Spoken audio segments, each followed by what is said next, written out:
the link to the text of the event so that everybody can have it for accessibility. And I will do my best to transcribe parts of the Q&A at the end. So first, I want to thank you all so much for being here on our third Words Together, Worlds Apart event on the theme of motherhood. Just letting you know, non-readers will be muted and readers through the duration of the reading. So if a question arises while someone is reading, please feel free to use the chat feature to type it in. And after our 5 readers are done, I'll open the floor to questions, at which time you can either write in your question for me to read aloud, or you can say, I have a question, and then I'm happy to unmute you so that you can ask the question yourself. And if there there shouldn't be any intruders because we're letting people in individually, but just in case, if that happens, I will close the meeting and open it back up with the same link and not let that individual in. So thank you for being mindful of these guidelines so that we can listen and interact with one another in a somewhat ordered chaos. And I'm excited to be joined by my lovely co-host, Kelly Grace Thomas. She and I will alternate hosting, and one of us will be doing the front end while the other one is doing the back end every week. So Words Together, Worlds Apart is meant to get us through this time, but also hopefully endure beyond it, to maintain and build our community across distance and time zone through our shared love of words.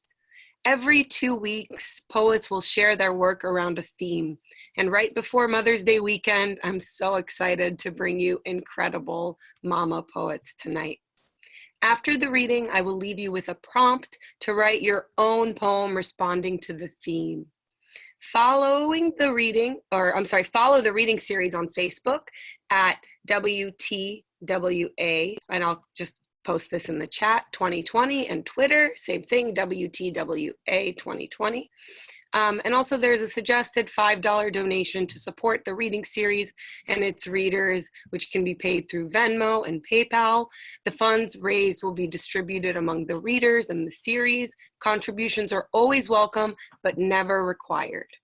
So as is now the tradition, the host will start us off with a poem of theirs on the theme. And as a mama poet myself, I now write almost exclusively about motherhood because there is no part of my life, no second of my day, not influenced by it, and currently touched both physically and emotionally, as we discussed in the beginning, by my children's presence 24/7. While motherhood is never easy, from pregnancy and childbirth to the postpartum experience that goes on indefinitely, in the current quarantined environment, many mothers are faced with the added challenges of being their children's full-time teacher, best friend, worst enemy, imaginary friend, and much more, all while trying to work and juggle the home, often under financial strains and with variable amounts of help from partners, and not to mention the psychological strains and lack of time or access to self-care. So here's a short new poem inspired by mothering through pandemic. It's called Under the Supermoon, or Motherhood in Pandemic.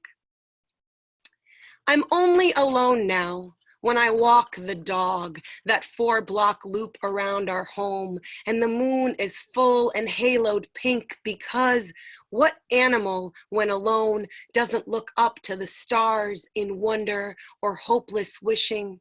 And tonight, there are no stars, just ignited rock. A neighbor told my son she'd steal when he asked, "Are you a bad guy?"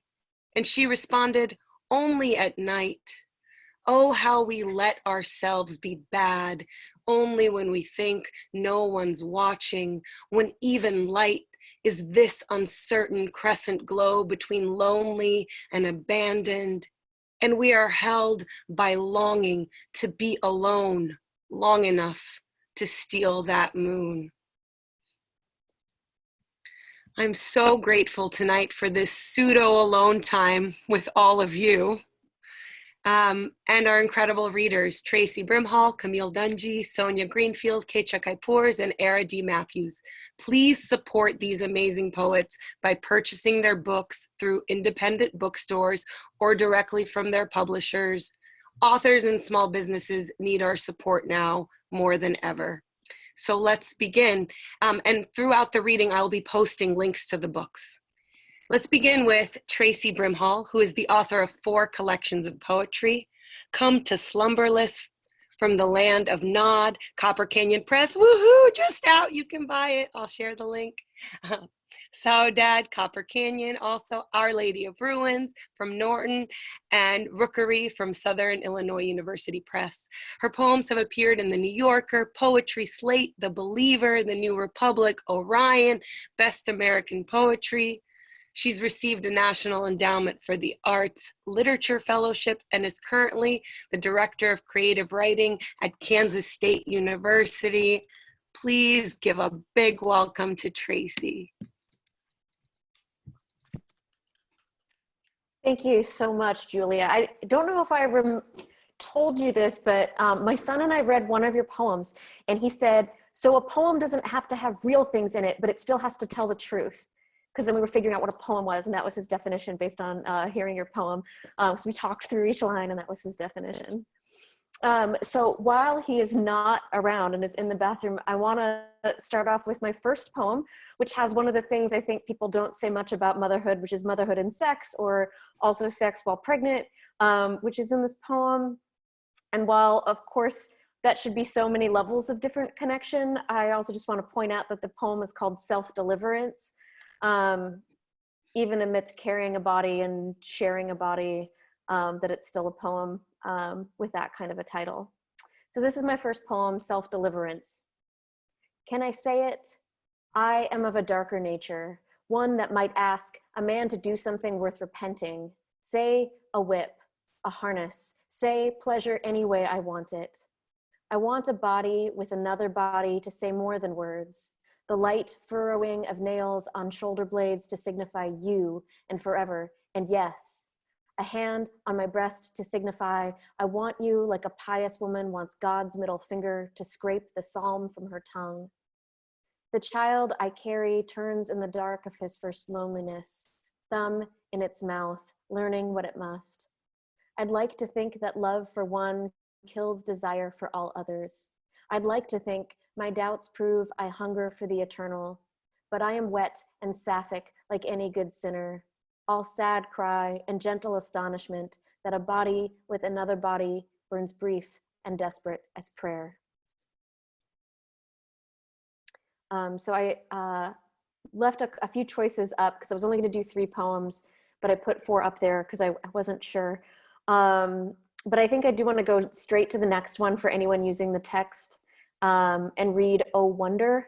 And I always give this shout out when I read it to my writing group. And one of my writing group is here. Luisa, I don't know if you were with the group when I workshopped this one, but it was one where everybody's like, yeah, you're not going deep enough. You're not staying true enough. You know, push harder on the scary parts.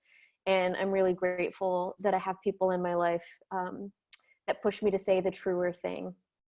So this is Oh Wonder. It's the garden spider who eats her mistakes at the end of day so she can billow in the lung of night, dangling from an insecure branch or caught on the coral spur of a dove's foot and sleep, her spinnerets trailing radials like ungathered hair. It's a million-pound cumulus. It's the troposphere, holding it, miraculous. It's a mammatus rolling her weight through dusk, waiting to unhook and shake free the hail. Sometimes it's so ordinary it escapes your notice. Pothos reaching for the windows, ease of an avocado slipping its skin. A porcelain boy with lamp-black eyes told me most mammals have the same average number of heartbeats in a lifetime. It is the mouse's engine that hums too hot to last. It is the blue whale's slow electricity. 6 pumps per minute is the way to live centuries.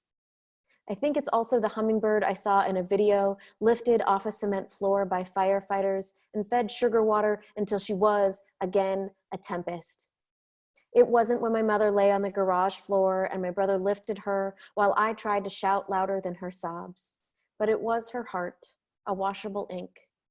It was her dark's genius, how it moaned slow enough to outlive her. It is the orca who pushes her dead calf 1,000 miles before she drops it or it falls apart. And it is also when she plays with her pod the day after. It is the night my son tugs at his pajama collar and cries, "The sad is so big, I can't get it all out." And I behold him, astonished, his sadness as clean and abundant as spring, his thunder heart a marvel I refuse to invade with empathy. And outside, clouds groan like gods. A garden spider consumes her home. It's knowing she can weave it tomorrow between citrus leaves and earth. It's her chamberless heart cleaving the length of her body. It is lifting my son into my lap to witness the birth of his grieving. And the next one is called Kithing. And it's one that somebody wrote me about, and it's one that I don't read often, so I kind of wanted to maybe read it tonight, to thinking about motherhood and the children that we have and the children that we might be little minnows in our uteruses, but that don't become babies. Whether it's because we didn't want them or because we wanted them, but they weren't able to come. So this is Kithing, and this is the last of the 3 poems I'll read. Lord, there is nothing special about you, unless blue stem is, unless the seat of the yellow warbler is a disobedient prayer you always honor, unless the crows hunched on the fence post like a common row of Puritans hadn't commanded me to dig a grave with my hands and lay in it an animal. Whoops. Oh no.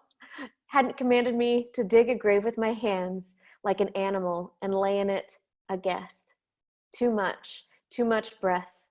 Nothing here is special unless a grasshopper graces it, unless the way cicadas bruise the silence is dear to those who hear it. The danger here is wind, and the way last year's grasses give themselves too easily to the drip torch. Lord, I still grieve the daughter I didn't want. Her blood burned on the bathroom floor, her new skyless life among root lace, pin of her heart stitched into the living field, the bluest stone.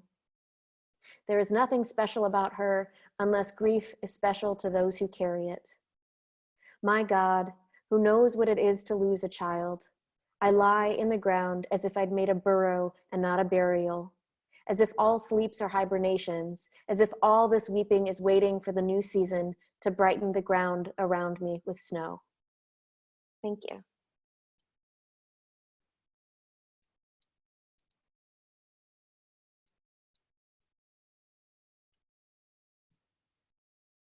I feel like I need a few minutes after those incredible poems, Traci. I can't wait to get my copy. It's coming from my local bookstore. They've said it's on the way. Thank you so much. Next, I'd love to welcome Camille T. Dungy, the author of 4 collections of poetry, most recently, Trophic Cascade, and the essay collection, Guidebook to Relative Strangers, Journeys into Race, Motherhood, and History. She's also edited 3 anthologies, including Black Nature, 4 Centuries of African-American Nature Poetry. Her honors include a Guggenheim Fellowship, an NEA Fellowship in both poetry and prose, and an American Book Award. She lives in Colorado with her husband and daughter and teaches at Colorado State University, where she has just been named University Distinguished Professor.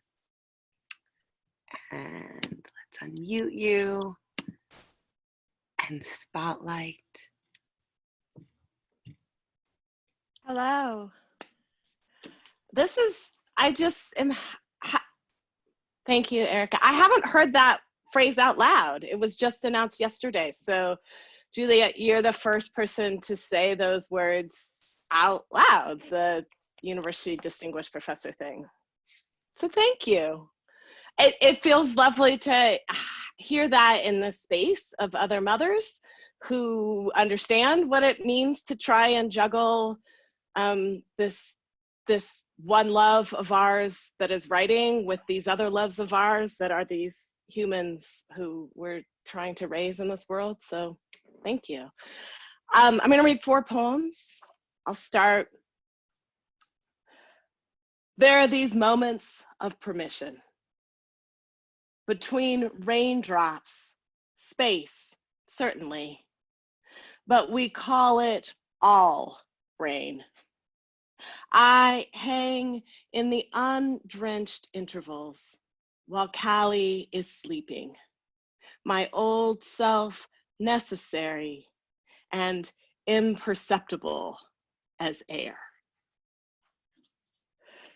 I wrote that, by the way, on an airplane beverage napkin, flying from one reading, from home to a reading, and I just like scribbled it on that napkin, and then it became that poem. I'm gonna read this poem. It's in Trophic Cascade, but I'm actually gonna read it from this new anthology, Rock by the Waters, which is this fantastic new anthology of poems of motherhood. I was not able to participate in one of their readings, but I thought I would just give a little shout out to it. It's exciting to see a book of 200 some pages of this, this topic entirely. So maybe add it to your indie book list. Conspiracy, to breathe together. Last week, a woman smiled at my daughter, and I wondered if she might have been the sort of girl my mother says spat on my aunt when they were children in Virginia, all those acts and laws ago. Half the time I can't tell my experiences apart from the ghosts. A shirt my mother gave me settles into my chest. I should say onto my chest, but I am self-conscious. The way the men watch me while I move toward them makes my heart trip and slide and threaten to bruise, so that inside my chest, I feel the pressure of her body, her mother's breast, her mother's big, loving bounty. I wear my daughter the way some women other places are taught to wear their young. Sometimes when people smile, I wonder if they think I'm being quaintly primitive. The cloth I wrap her in is brightly patterned, African, and the baby's hair manes her alert head in such a way she has often been compared to an animal. There is a stroller in the garage, but I don't want to be taken as my own child's nanny. Half the time, I know my fears are mine alone. At my shower, a Cameroonian woman helped me practice putting a toy baby on my back. I stood in the middle of a circle of women, stooped over and fumbling with the cloth. Curious George was the only doll on hand, so the white women looked away, afraid I would hurt my baby, while the Black women looked away and thought about not thinking about monkeys. I walk every day with my daughter and wonder what is happening to other people's minds. Half the time I am filled with terror. Half the time I am full of myself. The baby is sleeping on my back again. When I stand still, I can feel her breathing. But when I start to move, I lose her in the rhythms of my tread. So over my shoulder, I just realized this as I was reading, that cloth that's on my reading bench is actually one of those cloths that I used to wear my daughter in when I was working in my office and walking around. So there you have a visual of it. I loved it so much, I didn't want to just get rid of it. So I used it to upholster my reading bench. Trophic Cascade. After the reintroduction of gray wolves to Yellowstone and, as anticipated, their culling of deer, trees grew beyond the deer stunt of the mid-century. In their upreach, songbirds nested, who scattered seed for underbrush, and in that cover warrened snowshoe hare. Weasel and water shrew returned, also vole, and came soon hawk and falcon, bald eagle, kestrel, and with them hawk shadow, falcon shadow. Eagle shade and kestrel shade haunted newly buried runnels, where mule deer no longer rummaged, cautious as they were now of being surprised by wolves. Berries brought bear, while undergrowth and willows growing now right down to the river brought beavers who dam. Muskrats came to the dams and tadpoles, came to the night song of the fathers of tadpoles. Water striders, with water striders, the dark gray American dipper bobbed in fresh pools of the river, and fish stayed. And the bear who fished also culled deer fawns, and to their kill scraps came vulture and coyote, long gone in the region until now.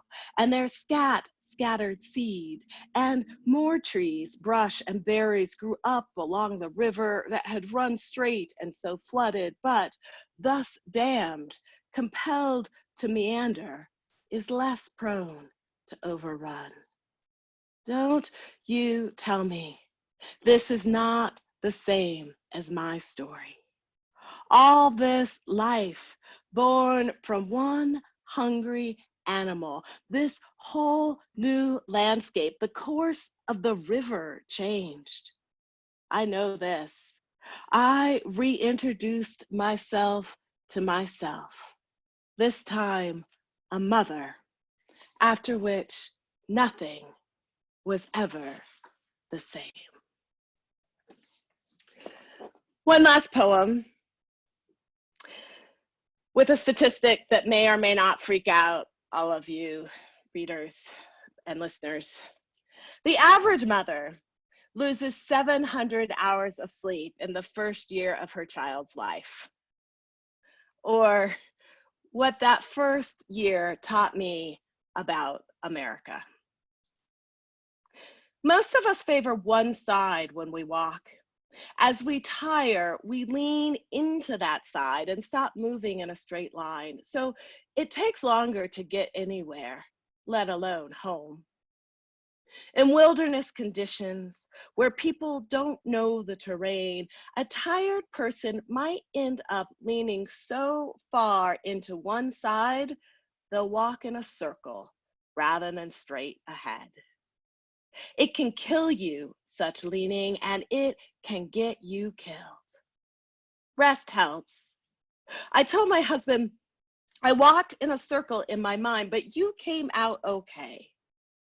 Initially, he asked me to clarify, but then he let it go.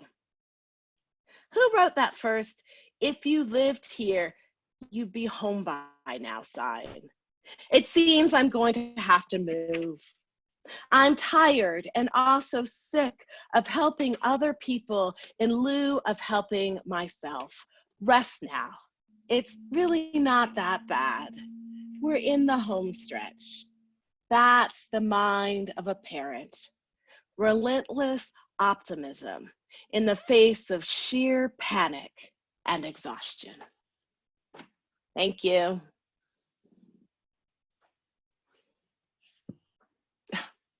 Do you want to come say hi really quickly? This is your moment. Nope. This is her. All right. Now bye. What timing, right? She knew exactly when to enter. She knew She's exactly. stealing my paper. Okay. Up next, we have Sonia Greenfield. Thank you, Camille. That was magnificent. Thank you. Magnificent. I'm so glad. It's like we didn't need AWP. We have this. It's even better. Sonia Greenfield is the author of 2 full-length collections, The Letdown, just out with White Pine Press, link forthcoming right to you, and The Boy with a Halo at the Farmer's Market, winner of the 2014 Cod Hill Press Poetry Prize. Her chapbook, American Parable, won the Autumn House Prize for 2018. She lives in Minneapolis with her family, where she teaches at Normandale College and edits Rise Up Review, a wonderful publication which you should check out if you haven't. And let's unmute and lovelily spotlight her. Hi, everybody. Thank you so much. I'm so excited to be a part of this. Julia, thank you for putting this series together. It's really been amazing. So yeah, I'm going to read from Let Down. Just to give you a little context, the book is about infertility and miscarriage and my son's diagnosis of autism. But the book is not entirely a tragic, sad book. There's a lot of joy in it too. And it's all numbered prose poems. There are 64 of them in the book. And so one way to look at it is that it's a 64 section, one long poem, or that it's 24 untitled prose poems. That said, I'm probably just going to read straight through instead of introducing each piece. And I'll just start with number 4. I want to describe it, to tell the whole story, but the birthing suite and its muted walls were details lost in rage. And the Joni Mitchell I played, the candy of her voice, could not be heard over my retching. That all the ways I thought I had prepared were like closing a sliding door on a tsunami. That I couldn't listen to myself whimper anymore. The anesthesiologist floating to me like a goddess in institutional blue, while I leaned over, trembling as the thick, blissful needle slipped deep into my back while I hugged the ball of you. How this is the point where what was should overlay on top of what should have been. That your heart decelerated, machines binged, and your father fetched the nurse. That nurses and doctor rocked my dead legs back and forth to dislodge you. That I had to push you out before full dilation, my cervix tearing. And the doctor was stitching for so long. And you, glistening violet, looked me in the face. And the minute you latched on, I became remade in your image. That I would have liked to do it again, but by the time it was possible, I couldn't. I'm gonna jump all the way to number 22. Joy is pocket-sized, like quarter rides. We could ignore the patina of grime on the pagodas in Chinatown, where dusk dropped wet against the steamed windows of the dumpling shop, which was one bead on a string that went herb shop, gold Buddha shop, bonsai shop, repeat, until pinwheels in the pinwheel store turned to the breeze and you said, bye wind, then blew kisses I tried to catch. I carried pockets so full of quarters, we jingled as we headed past the koi fountain teeming with ghost fish, past the old smoking man, past lanterns sunburned red to pink, to the plaza where paint-flecked rides bucked against the gloom. And we paid again and again until the mechanical frog churned and galloped you all the way past believing we would ever find ourselves empty-handed.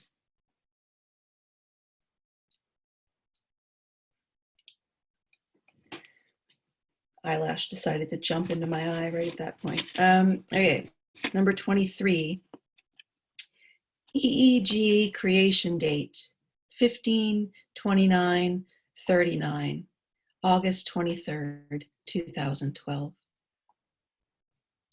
I think the brain is rivers of electricity, is cities of electricity that it looks like a metropolis from an airplane.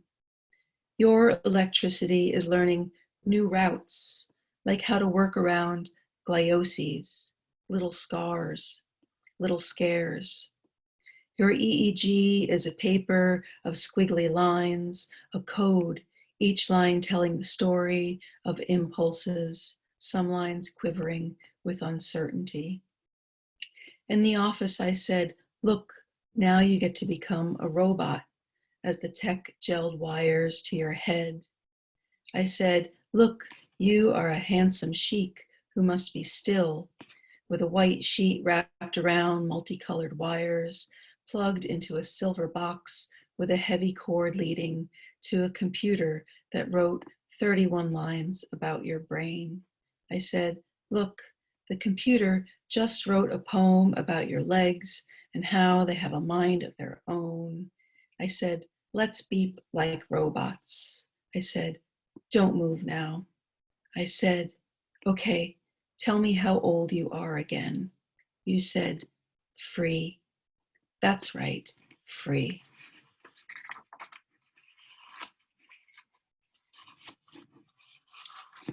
Number 47.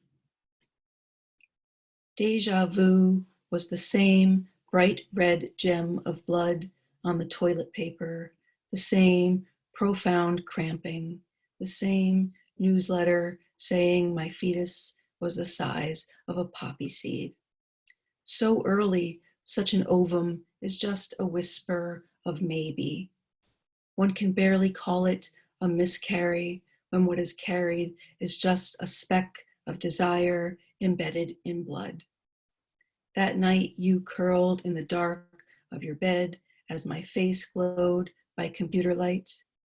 I haunted websites for grieving mothers and clicked on pictures of lost children to let mourning sicken me, to make me retch, to let it draw out every last clot. Those babies belong to others, but I have no faces for what I lost. So I co-opted eyes and smiles frozen in photo time, eyes and smiles not mine.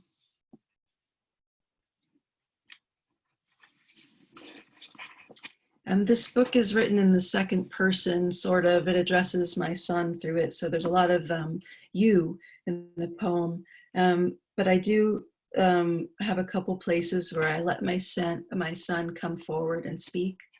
And this is one of those poems, number 54. You say, I don't want to calm down. I want to calm up. I say, I need you to be patient. And you say, being patient is not available. You say, I'm upset because my other nostril ran out of batteries. I say, you're cute and I love you. And you say, I'm cute and I love you too. You say, when I grow up to be a flying pest, I'm going to guard your apples. You say, when I was a baby, I had cutie marks. And I say, and now you have beauty marks. And you say, I have buta marks because I'm beautiful. You say, I coughed up my tummy. You say, does this splinter make me look fat? I ask, what do you want for breakfast? And you say, I want silver linings for breakfast. I say, I love you. And then I ask, don't you want to say I love you too? And you say, I'm loading, Mama. You have to wait. You say, Mama, I want to drink a case of you. And I'm going to finish up with number 61. All those years adrift in our spaceship with its weird silvery angles and odd pinging. But now this therapy office where we have landed feels a little like your home planet. How good it is to be surrounded by creatures who look just like jostling boys, drawing math figures onto the air as if it were a plane of paper and their fingers were markers made of magic. When the front door to this lobby closes with a quiet click, you twitch your way in and grab a wand from your pocket. Well, not a wand, really, but a stick of lightning to trace constellations on the ceiling. Well, not a stick either, to be honest, but a mind that makes these things out of dendrites and synapses, while the rest of us, from the duller part of Earth, act like we're the clever ones. Thank you, everybody.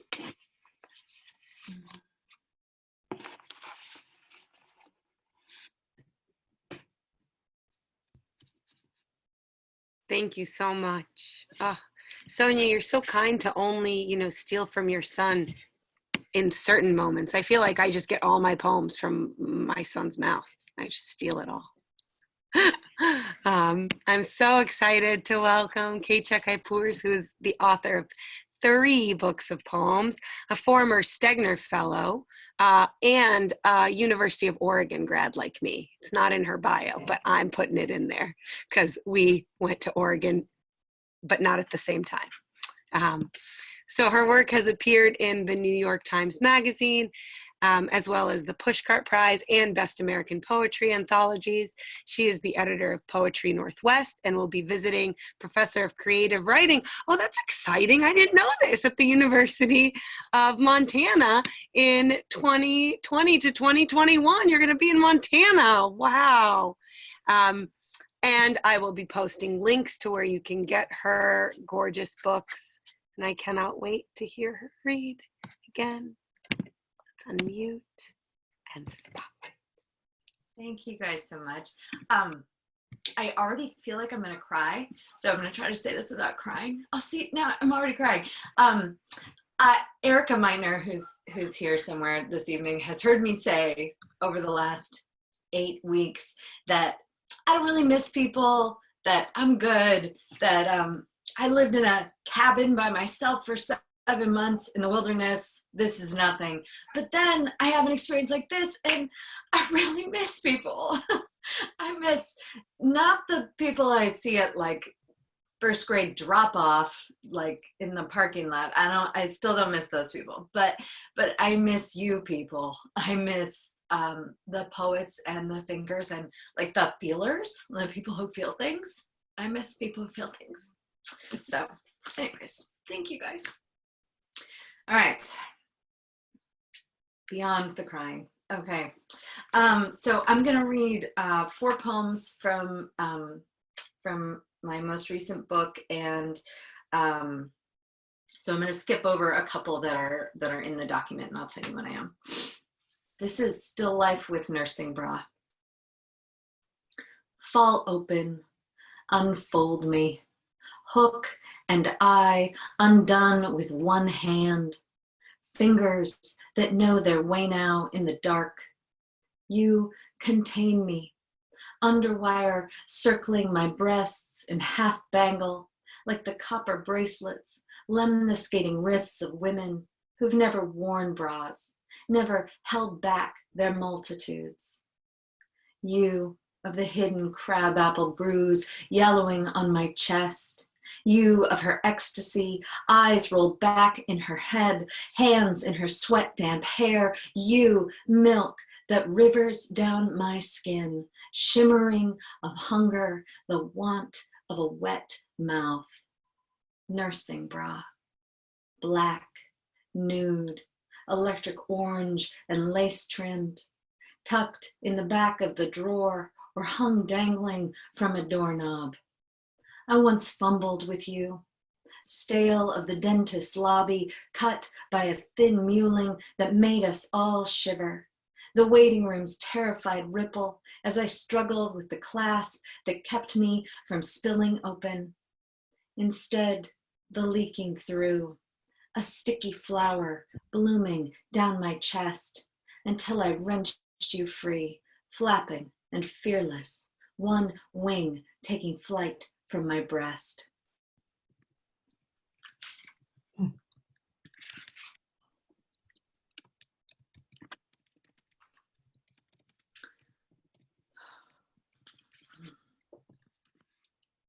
So this book is full of poems that are about being pregnant, having an infant and a young child, or I guess full of poems in which that is the experience of the speaker.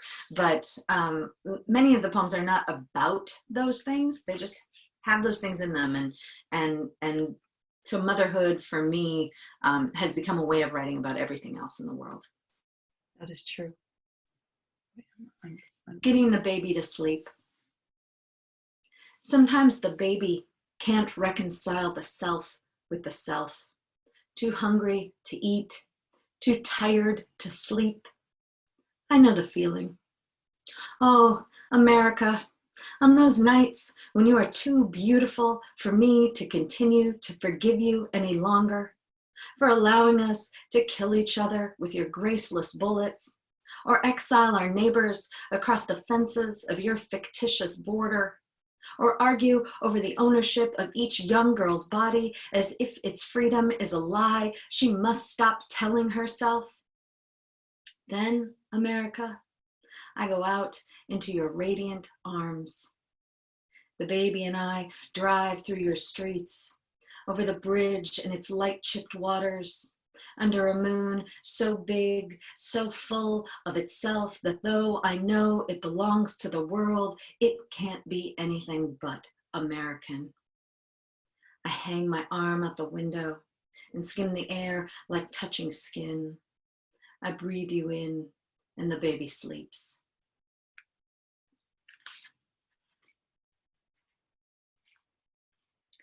So I'm going to skip the next two poems and go to a poem called The Great Lakes. Every June, not this June, of course, but every June, my family goes back to Michigan, which is where my parents are from. They're high school sweethearts from a small town in Michigan on Lake Michigan. And my mom grew up pumping gas for like rich tourists from Chicago who would come over to rent houses on the lake for the summer. And she always said that someday she would get to visit the lake as a tourist. And so we do that now. Every June we go back and see all my extended family who are there, and we get to hang out on the lake a little bit. The Great Lakes. My wife, the one I thought I'd never have, because does any of us believe we deserve to be happy in this life? Lets my daughter paint her toenails a sloppy silver as my aunt smokes a second cigarette and pages through photos on her phone so I can see how the car looked after my cousin wrecked it last month in a past midnight field near the poultry processing plant just a half mile from Grandma's unsold house, high on meth or heroin, or maybe not high at all but fighting her hunger, while I pick through this dead girl's jewelry just as starved for something to hold on to as those feckless gulls pecking the sand a few feet away. The sun is shining brighter than the gold-plated necklace I fasten around my neck and swear to wear forever. And even though scientists are finding nicotine in the water and oxy in the mussels, my cousin's kids are down there at the edge of the beach screaming their heads off with the pure joy of plunging below the surface. It's hard not to feel good watching the waves. But my aunt needs me to believe in the glass and the blood and her daughter's body, a thing unidentifiable, a thing none of us had really seen in years. She needs me to understand that her pain is water as far as the eye can see.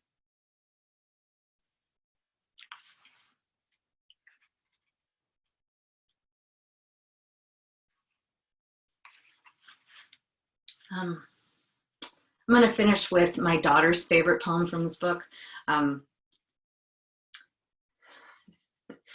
She just loves herself, loves it when she makes an appearance. So she's in this one, and she has no idea what it's really about. Told you so. When my daughter spills her orange juice, I wipe it off the linoleum with the old plaid boxers of the man I thought I'd marry. Elastic ripped out, seams unraveling. I've had lives already. At night, they crawl across my skin before I can turn on the light. We spend all these years wanting, and then one day, sudden as a lamp set to a timer, we have. There were the nights I drank just so I could feel a little more of my own unhappiness. Now, with my feet pressed into this rug, I'll never be that drunk again.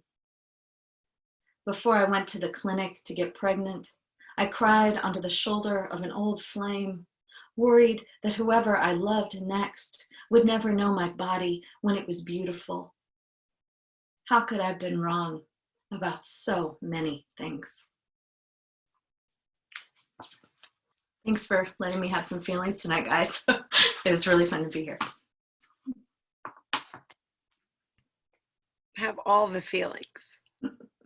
I feel like after each of you reading, I need a moment before I can really introduce the next reader, because you guys are just amazing.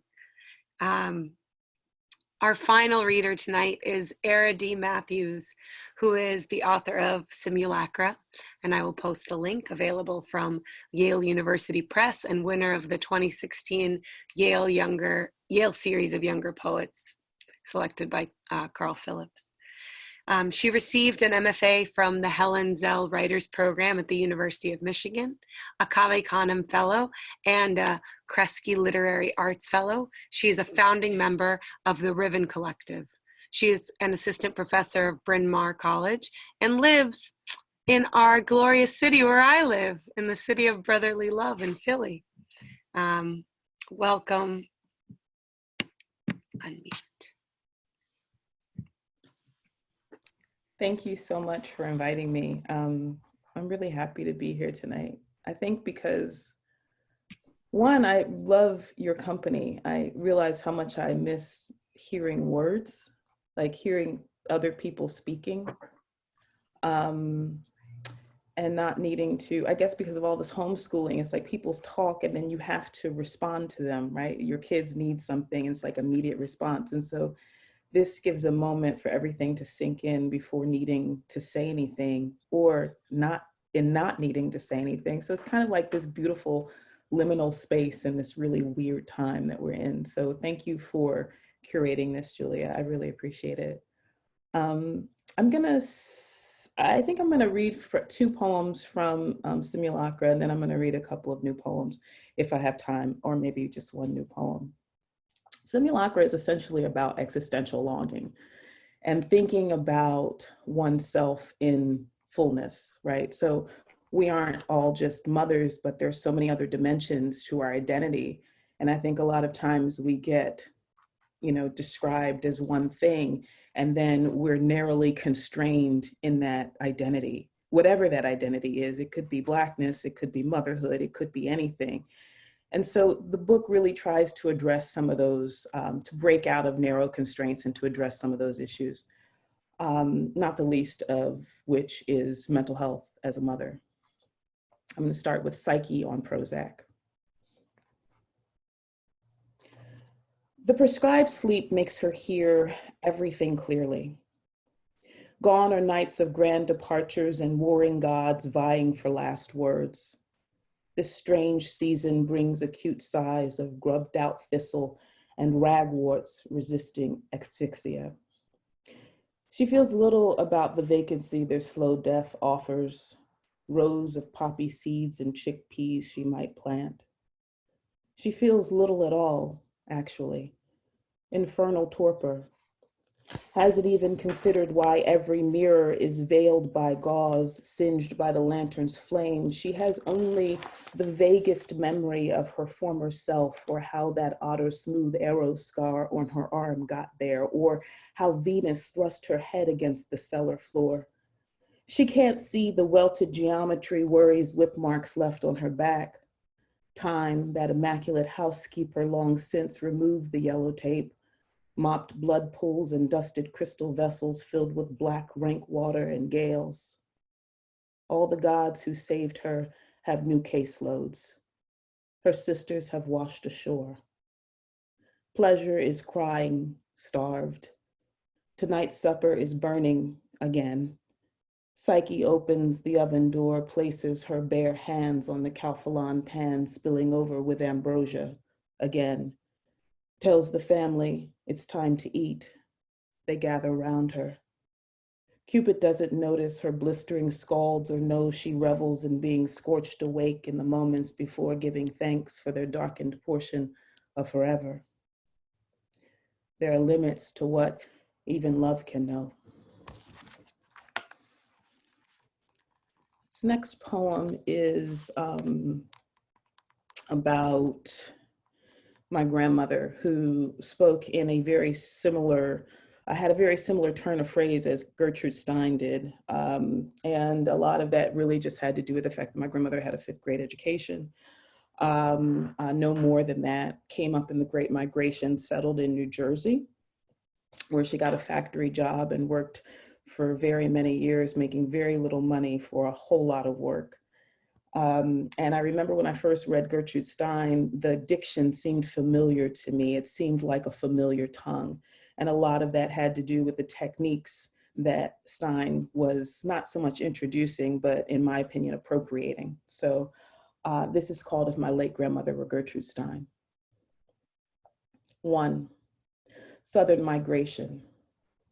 Leech, broke speech, leaf ain't pruning, pot, lay, lie, hair straight off, arrowed branch and horse joint, elbow ash, roe fish, road dog, slow milk pig, blue water sister, hogs like willow.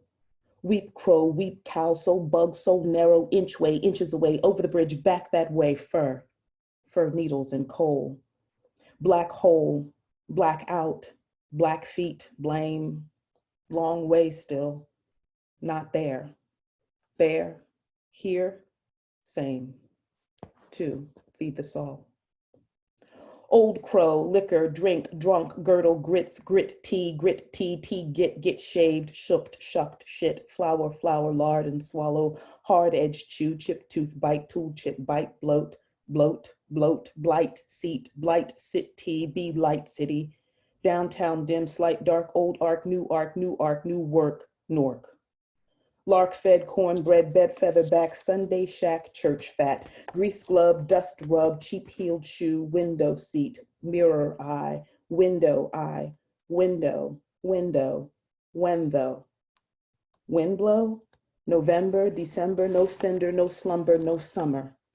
Branch, branched, blanched, fried, freed, fly, want what, graves want. 3, miscegenation. Good, smooth, curly haired baby, rockabye my baby mama, rockabye her baby.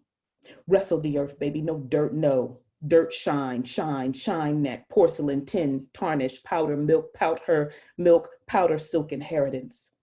Front the wash tub, top the bed, bin, leaky numbers run in, run on. Red fever holds your palm, sweat it out. Hot, heat the rest. Pretty melt that wax wide flower. Ellis Island, daddy, oh, daddy's bar. Band, mongrel hum.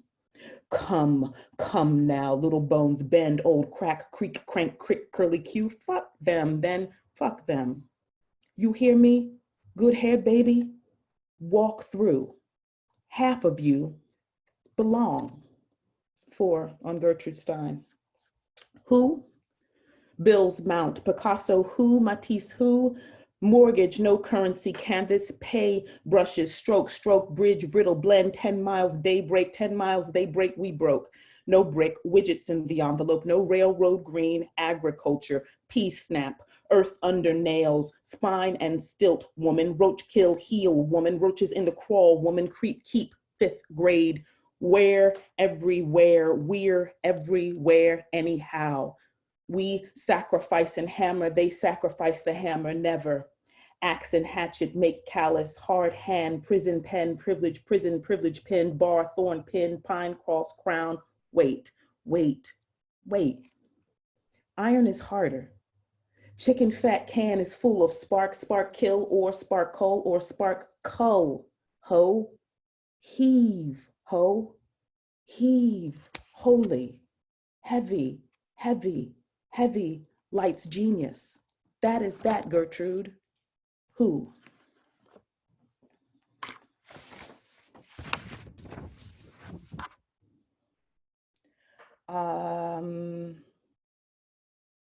Trying to decide what to read next. I think I'm only gonna read,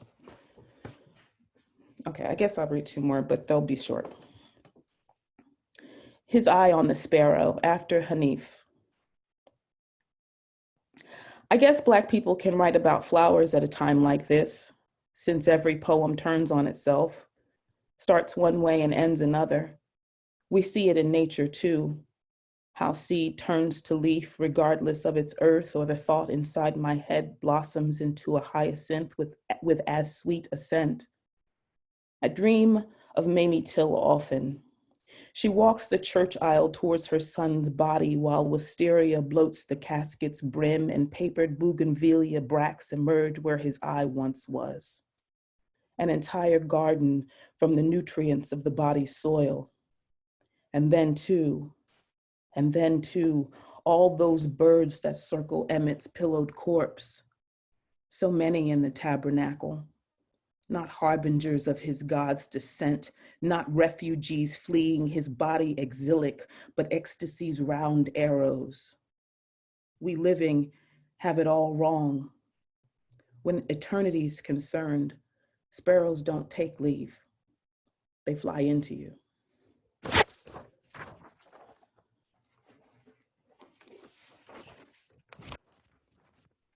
And last, but not least, maybe last.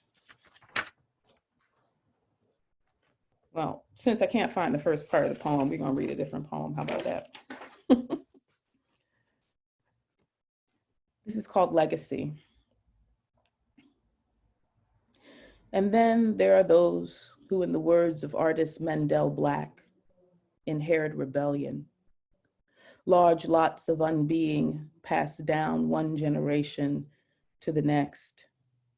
Absent value on the free market, nothing gets resolved. Too many other worries anyhow.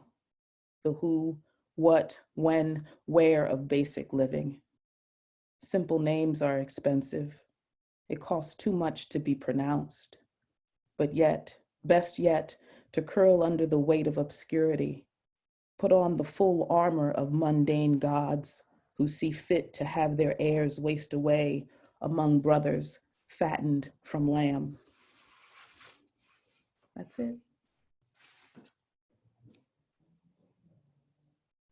Thank you.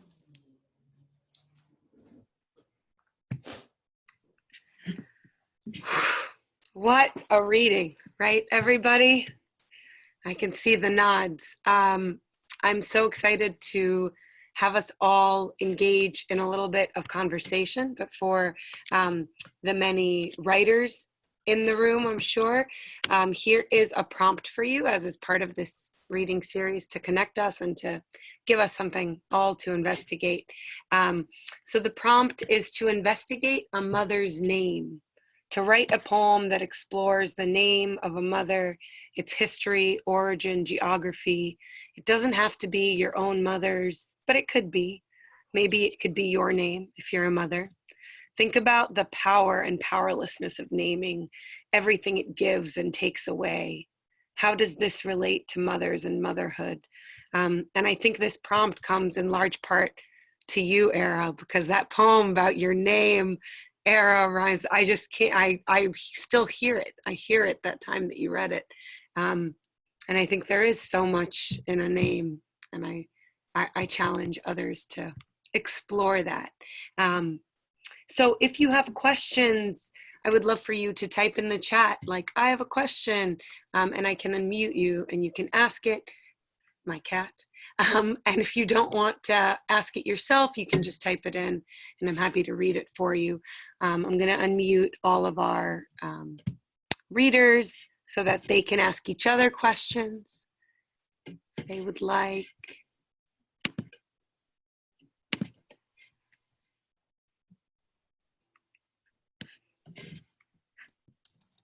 If no one has one right now, I'll start with just a really easy one.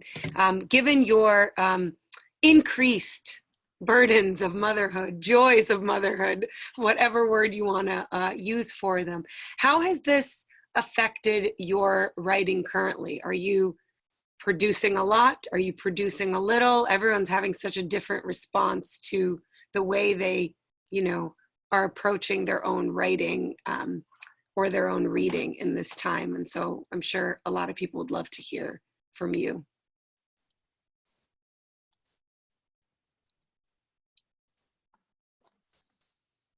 I'll say that I have actually been way more productive than I've been probably in years, and that I sort of am chalking it up to I had a therapist tell me I don't survive trauma, I thrive in it, which doesn't, I think she meant a compliment, but like, I was like, oh no, that's terrible.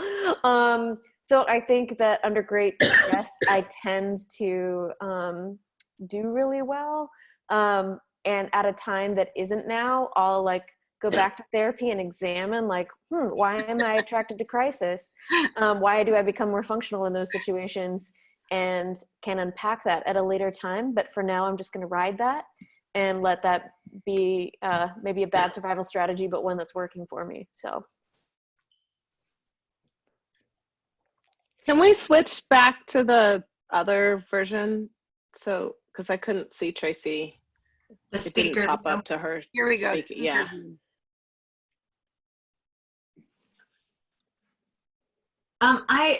I've not been writing.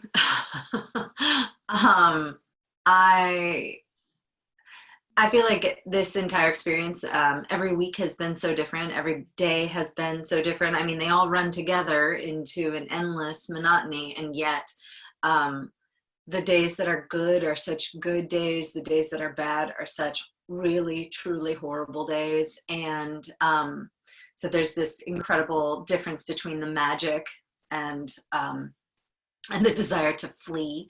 I have just started forcing myself to write this month, which I don't believe in that. I have never been someone who has written every day. I've never said that I have to be on some kind of schedule. I've allowed myself months at a time where I don't write. And then sometimes I'm writing all the time. And I've always really felt good about that and felt like the times when I'm not writing, I'm storing things up.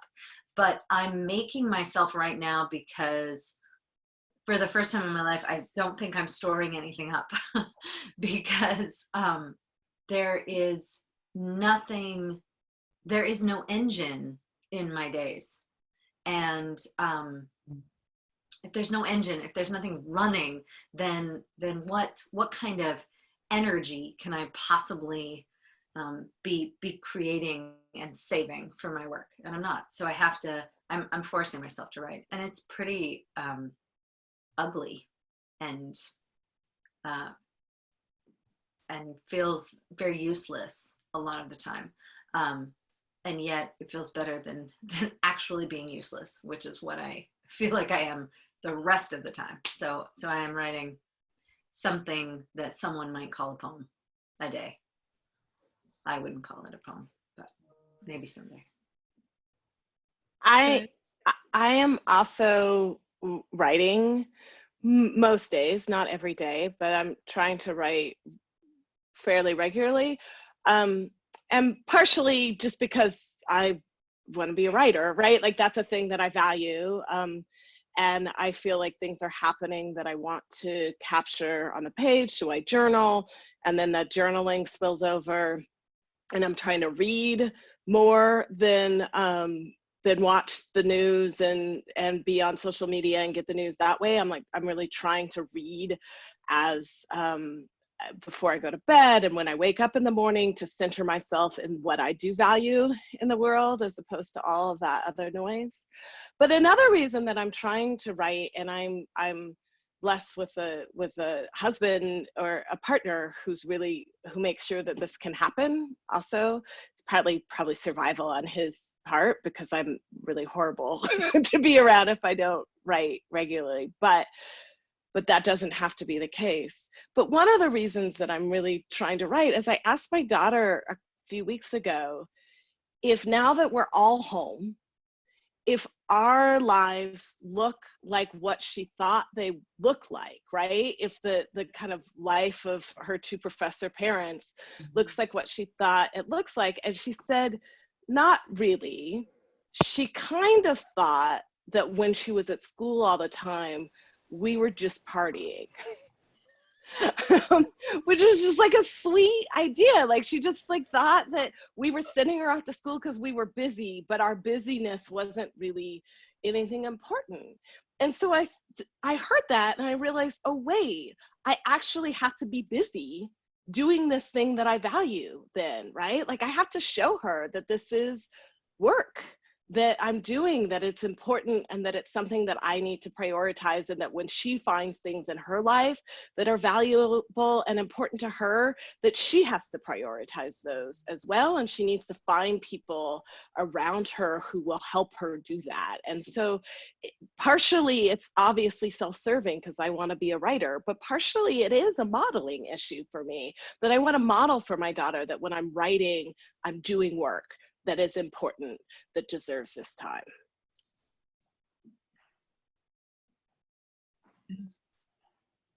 Similarly, I feel like I am writing more,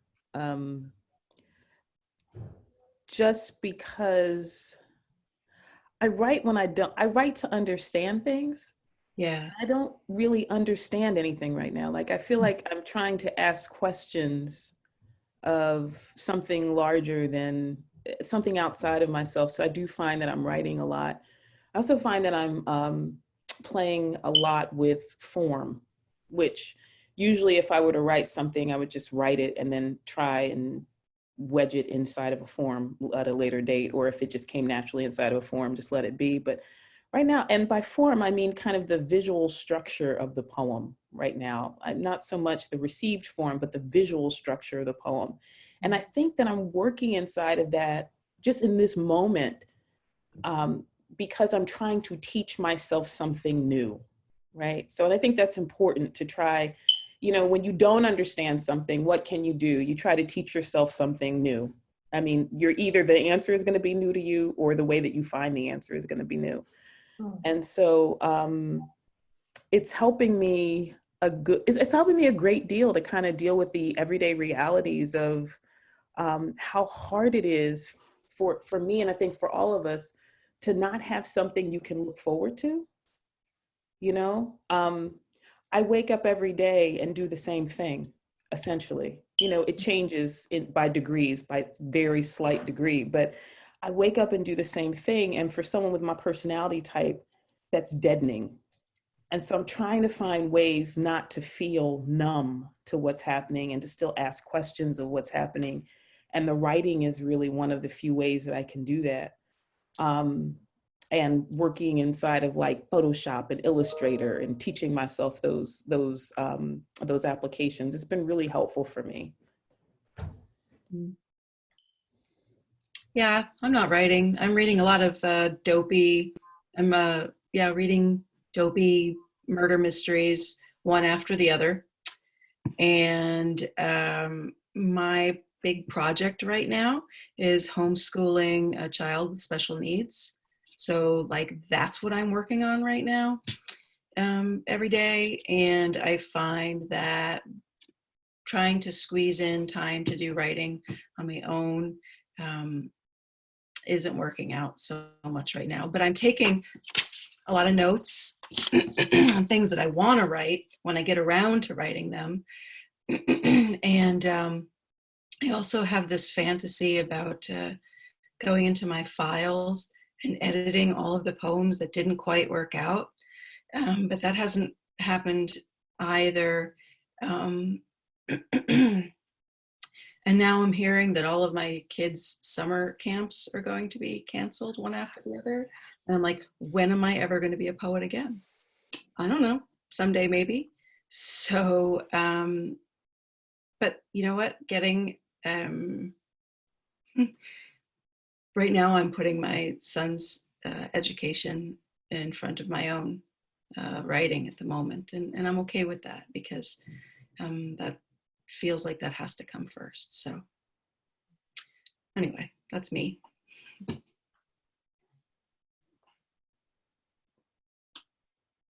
Yeah, I feel that, Sonia. I am homeschooling a first grader, and my wife had a baby in December, and she works full time. So she locks herself in our bedroom all day long and is on calls and Zoom meetings and, is working, and I am with a baby and a 7-year-old all day long. And they don't, not only do they not let me write, they don't let me do shit. So it's basically like a miracle if I can make lunch for all of us. It's, yeah, I would like to say that I'm reading, not really doing that. Sometimes if I usually fall asleep in my daughter's bed every night, and sometimes I'll read like with a flashlight in her bed for like 5 minutes. But it's, yeah, it's a brutal time as a creative person, and as someone who not only wants to make, but wants to thrive on other people's creativity and art as well. I feel very cut off from all of that. Mm-hmm. I feel like this just reminds me of those, I mean, you actually have a newborn in your house, Keetje, right? Like, it reminds me of those days of just constant, right? Like I just said the thing about writing, but that all ends at 9:30 in the morning, right? Like, so the ability for me to do that means I'm waking up at like 5 or 6 in the morning if I'm gonna have a long stretch of time, but usually I'm too exhausted. So it's like an hour and a half in the morning that I get. And then at 9:30, I'm in school duty. And I feel like Erica Meitner, in a conversation that I had with other mothers last week, said a really important thing. It was either Erica Meitner or Amy Nasuku Matado, that like, we are actually doing a lot of other creative work. And then I feel like we need to value that. So Sonia's notes, right, of like the notes that she's keeping, like all the things we're doing, the kind of teaching that we're doing, the cooking that we're doing, the cleaning, all of these kinds of the just being are a different level of psychic weight and demands on our creativity than I think many of us have experienced in a long time. And to acknowledge that and accept that we are in fact putting our making, our poesis part of ourselves into the world in other modes, and being gentle to ourselves and accepting. Yes. Mm-hmm.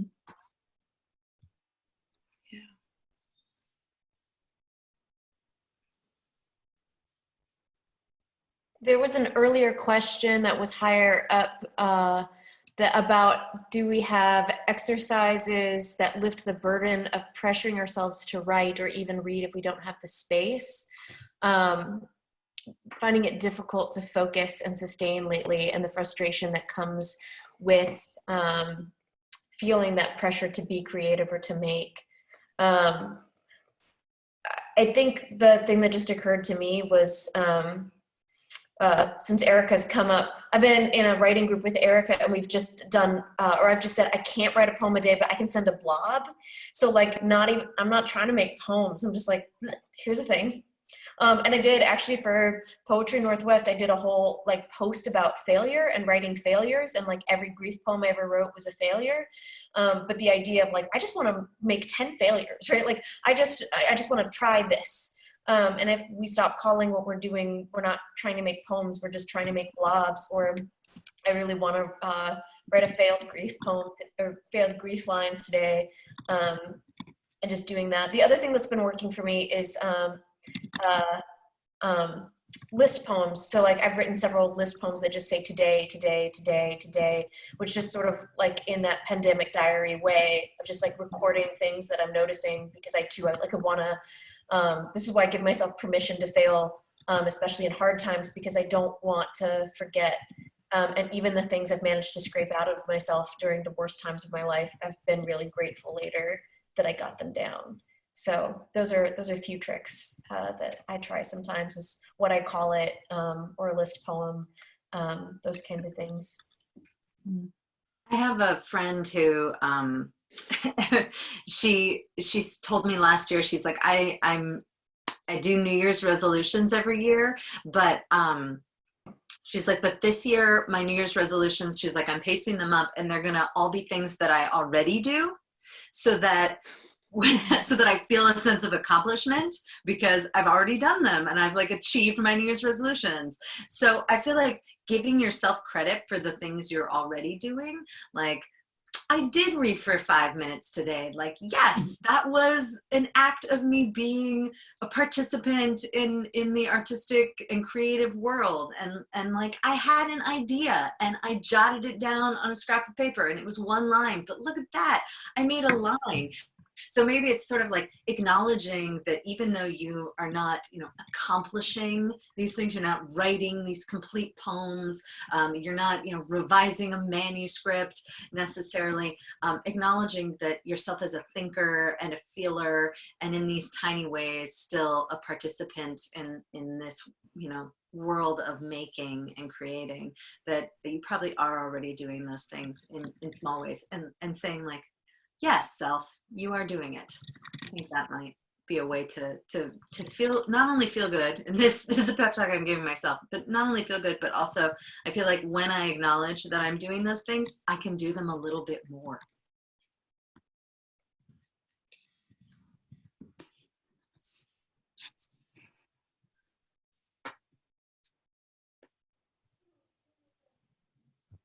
I didn't see any other questions.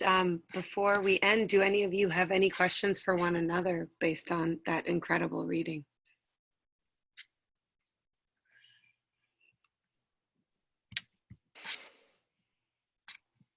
Okay. Well, we can end here. This was wonderful. I'm so grateful for each and every one of you and each and every one of those poems. And I'll just say for me, because my son's 4, I've given up on pre-K homeschool. I'm just like, F it. Because the days when I try to make him do things on a structure are so much harder than the days when I let the form, like the form of motherhood show me where to go. It's like listening to a poem, when we listen to what the poem is doing, it's so much better than that poem we thought we were writing, than the intention. So there's a lot of ways I think motherhood teaches us about poetry. Thank you all so much. Next week, there is not a reading because it's every 2 weeks. But at the same time, I'm going to have a book launch for my second book that never got a book launch, that came out in March. So that's what'll happen, and it'll have special, lovely guests, and it should be fun. And then the week after that, we're going to have poetry about sex.